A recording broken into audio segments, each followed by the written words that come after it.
Halo, Assalamualaikum warahmatullahi wabarakatuh. Nah,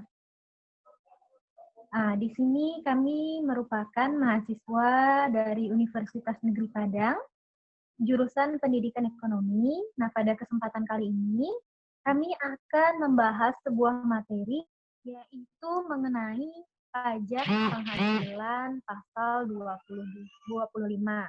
Nah, di sini kami dari kelompok 1, saya sendiri Rafika Febriza Martias Putri, dan juga ada kedua teman saya. Yuk, silakan diperkenalkan dirinya. Saya Nisa Umami, NIM 1805377. Saya Nanda Asma Hayati, 18553016. Nah, oke, di sini kita akan membahas mengenai pajak penghasilan pasal 25, yaitu yang akan kami bahas ada 3 poin.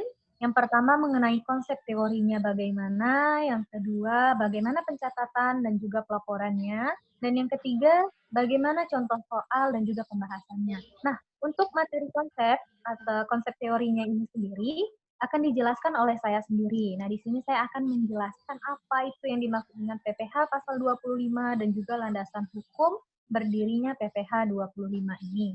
Nah, kita akan membahas yang pertama mengenai pengertian PPh pasal 25. Pengertian dari PPh 25 ini sendiri. Jadi, pajak penghasilan pasal 25 penghasilan yang harus dibayar oleh wajib pajak untuk setiap bulan dalam satu tahun pajak berjalan. Nah, pajak penghasilan 25 ini berbeda dengan pajak lain. Jika pajak lainnya ini besarnya ditentukan berdasarkan besarnya transaksi, misalnya besar dividen sebesar 200 juta, maka besar PPh-nya yaitu tarif dikali dengan 200 juta, atau bisa besar penjualan sebesar 100 juta. Maka untuk mencari pajaknya yaitu tarif dikalikan juga dengan penghasilan atau penjualan itu. Namun pada PPh pasal 25 ini dapat dihitung berdasarkan perhitungan pajak selama 1 tahun pajak yang bersangkutan. Lalu diperhitungkan juga besarnya pajak yang telah dibayarkan sendiri oleh wajib pajak maupun pajak yang telah dipungut atau dipotong oleh pihak.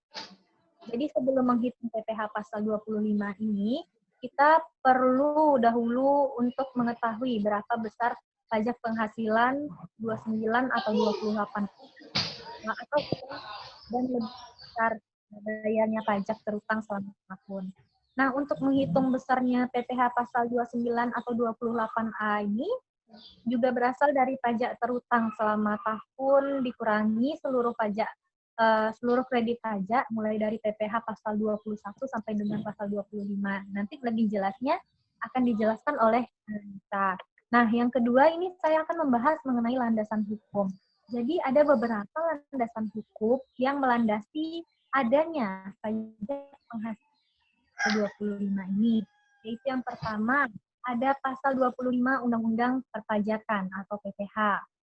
Yang kedua ada PMK nomor 208 atau PMK nomor 3 garing 2009, dan juga ada keputusan Dirjen Pajak nomor Ket.537 garing PJ garing 2000. Nah, ini dia materi yang saya sampaikan. Materi selanjutnya yaitu mengenai bagaimana cara kita mencatat pajak akan dilakukan oleh teman saya Nisa. Nisa dipersilakan. Terima kasih, moderator. Baiklah, saya akan menjelaskan mengenai perhitungan dan pencatatan dari PPh pasal 25 ini.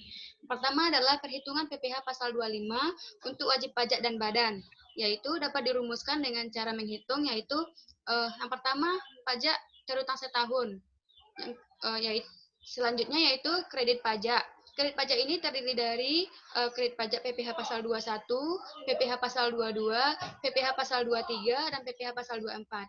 Ditambahkan jadi total kredit pajak. Sedangkan untuk mencari pajak kurang atau lebih bayarnya akan dihitung dari pajak terutang setahun dikurangi dengan kredit pajak. Hasilnya yaitu pajak kurang atau lebih bayar. Sedangkan untuk menghitung PPh pasal 25-nya diperoleh dari pajak kurang atau lebih bayar. Sedangkan itu untuk setahun. Sedangkan untuk menghitung per bulannya, hasil dari pajak kurang atau lebih bayar dibagi dengan 12. Itulah hasil untuk PPh pasal 25 per bulannya. Sedangkan yang kedua adalah pencatatan transaksi PPh pasal 25, di mana di sini adapun jurnal akuntansi pajak penghasilan PPh 25 ini ada dua. Yang pertama yaitu jurnal pembayaran angsuran PPh pasal 25, yaitu PPh pasal 25 di sebelah debit dan juga kas atau bank di sebelah kredit. Yang kedua adalah jurnal alokasi pajak atau jurnal penyesuaian penghasilan PPh pasal 25 pada akhir tahun pajak. Adapun jurnalnya yaitu pajak penghasilan pada hutang pajak penghasilan. Pajak penghasilan di sebelah debit dan hutang pajak penghasilan di sebelah kredit. Yang kedua, penghasilan bruto di sebelah debit, biaya atau beban usaha di sebelah kredit, pajak penghasilan di sebelah kredit, dan ikhtisar laba rugi di sebelah kredit. Sedangkan ketiga yaitu PPh pasal 29 di sebelah debit, kas dan bank di sebelah kredit.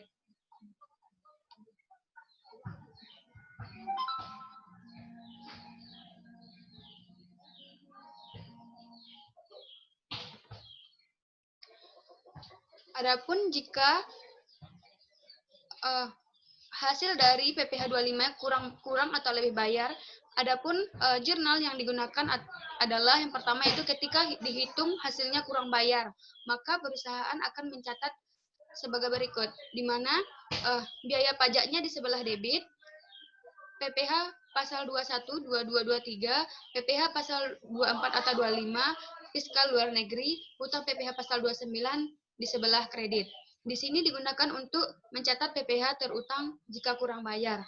Sedangkan jika dihitung hasilnya lebih bayar, maka perusahaan akan mencatat sebagai berikut, yaitu biaya pajak dan juga piutang PPh pasal 28A di sebelah debit, sedangkan PPh pasal 21, 22 atau 23, PPh pasal 24 atau 25, dan fiskal luar negeri di sebelah kredit.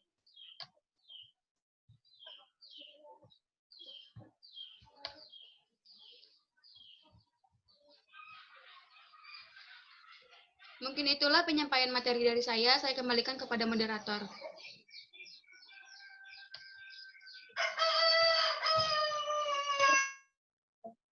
Dengar nih penjelasan dari Nisa, bagaimana cara mencatat PPh pasal 25, di mana kita harus mengetahui dulu berapa jumlah pajak yang kita bayarkan, mulai dari PPh 21, 22, 23, 24. Dan nanti kita juga akan mengetahui kurang bayar dan bagaimana sistem pencatatannya telah dibayar, telah diterangkan oleh Nisa.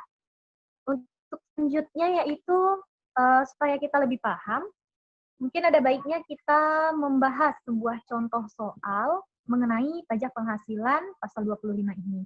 Untuk itu, kami mempersilahkan kepada Nanda untuk membahas contoh soal dan juga pembahasannya. Ada Nanda, dipersilakan. Baik, terima kasih kepada moderator.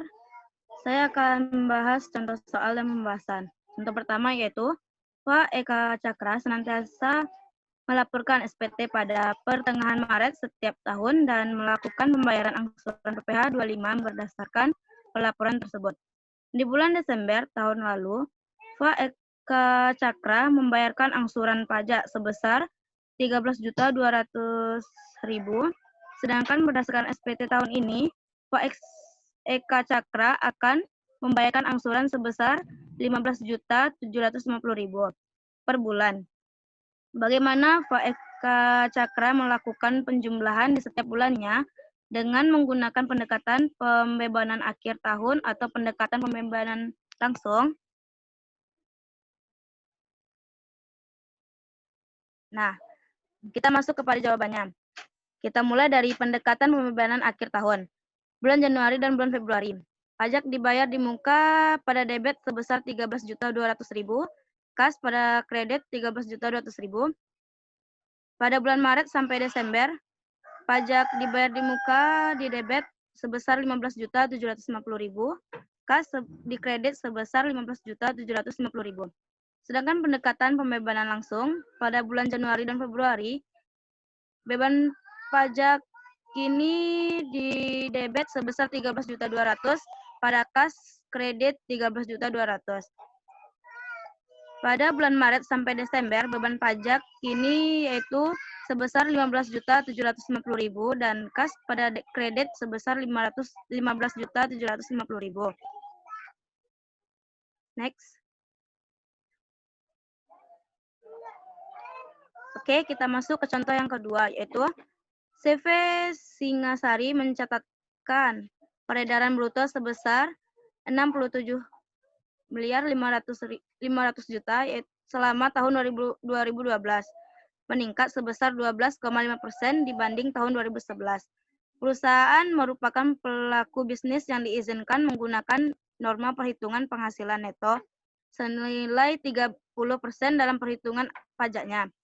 Di bawah ini merupakan beberapa keterangan tambahan yang diperoleh selama tahun 2012, yaitu PPh 21 yang dipotong atas penghasilan pegawai sebesar 500 juta, PPh 22 dipungut oleh bea cukai sebesar 100 juta, PPh 23 dipotong oleh pajak ketiga sebesar 250 juta, pajak yang dibayarkan di luar negeri dengan tarif 150 juta, SPT PPh 25 termasuk denda sebesar 25 juta, yaitu 175 juta, beban PPN keluaran sebesar 75 juta, beban PBB sebesar 100 juta, beban bertribusi di daerah sebesar 50 juta. Baik, di sini pertanyaannya yaitu A. Asumsi tidak ada kredit pajak di 2011, berapakah besar pajak kurang lebih bayar di tahun 2012? B. Berapakah besar angsuran PPh 25 per bulan untuk tahun 2013? Bagaimana penjumlahannya? Next.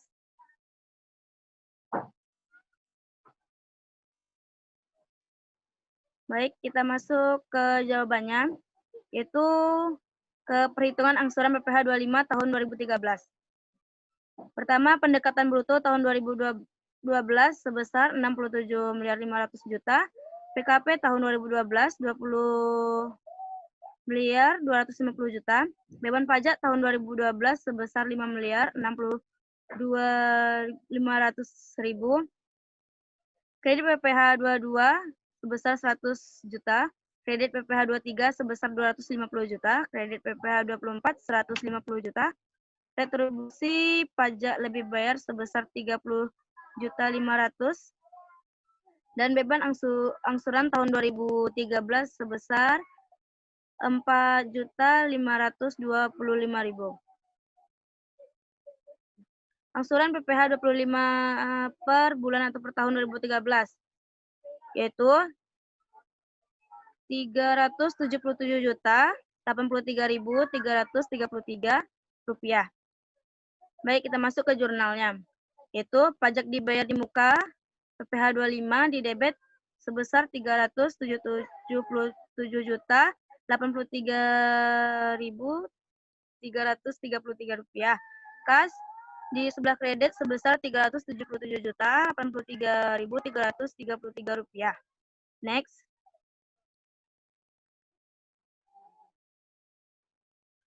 Baik, selanjutnya yaitu kita masuk kepada perhitungan pajak kurang atau lebih bayar.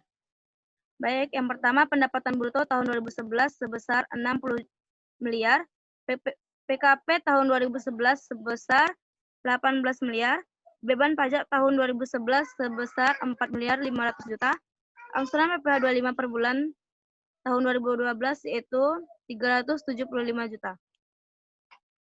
Sedangkan pendapatan bruto tahun 2012 sebesar 67.500.000.000, PKP tahun 2012 20.250.000.000, beban pajak tahun 2012 sebesar 5.062.500.000, kredit PPh 22 dikredit sebesar 100 juta, kredit PPh 23 dikredit sebesar 250 juta, kredit PPh 24 dikredit sebesar 150 juta, angsuran PPh 25 dikredit sebesar 4.500.000.000, SPT PPh 25 dikredit sebesar 100 juta, pajak kurang lebih atau bayar 2011 terletak di kredit sebesar 37.500.000.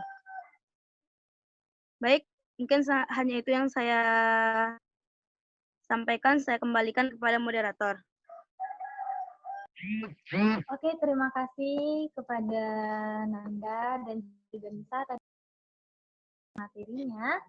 Nah, di sini kita mengetahui bahwasannya pajak penghasilan pasal 25 ini merupakan kredit pajak atau angsuran mengenai pajak yang harus dibayarkan setiap bulannya pada saat 1 tahun pajak berjalan. Nah, di sini juga telah dijelaskan tadi bagaimana sistem pencatatannya, yaitu kita juga harus menghitung berapa pajak yang telah dibayarkan, sehingga kita mengetahui apakah ini lebih bayar atau kurang bayar, dan kita juga telah dibahas tadi oleh Nisa bagaimana pencatatannya jika lebih bayar dan bagaimana jika kurang bayar.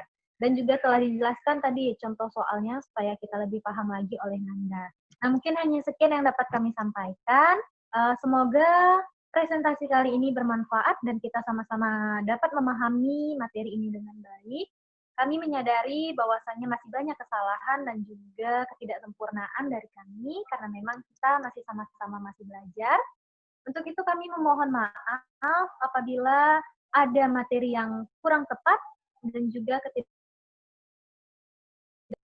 sekali lagi kami ucapkan terima kasih.